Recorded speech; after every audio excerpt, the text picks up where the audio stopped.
അങ്ങനെ നമ്മുടെ woman contestants എല്ലാവരും ജിസേലിനെതിരെ തിരിയുവാണ് കേട്ടോ.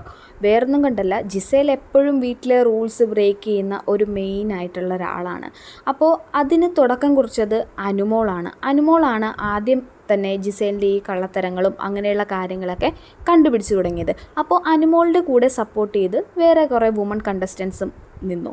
അങ്ങനെ അവരിന്ന് രാവിലെ ഫുഡ് കഴിച്ചുകൊണ്ടിരിക്കുമ്പോഴത്തേന് ജിസേലിന് വേണ്ടിയിട്ട് വേറെ ഫുഡ് ഉണ്ടാക്കിയിട്ട് കഴിക്കുന്നു. അപ്പോൾ അവിടെയുള്ള സരിതയും മറ്റുള്ള ആൾക്കാരും ചോദിച്ചു, അത് വളരെ മോശമല്ലേ നിങ്ങളാ ചെയ്തത്, എല്ലാവരും ഉണ്ടാക്കുന്ന ഫുഡ് തന്നെ കഴിക്കണ്ടേ, അഥവാ തീർന്നു പോയാലും സെയിം ഫുഡ് തന്നെ ഉണ്ടാക്കി കഴിക്കണ്ടേ, നിങ്ങൾക്ക് ഇഷ്ടമുള്ളതുപോലെ കഴിക്കാനായിട്ടാണോ ഇവിടെ വന്നതെന്നൊക്കെ ചോദിച്ച് എല്ലാവരും പ്രതികരിക്കുന്നുണ്ട്.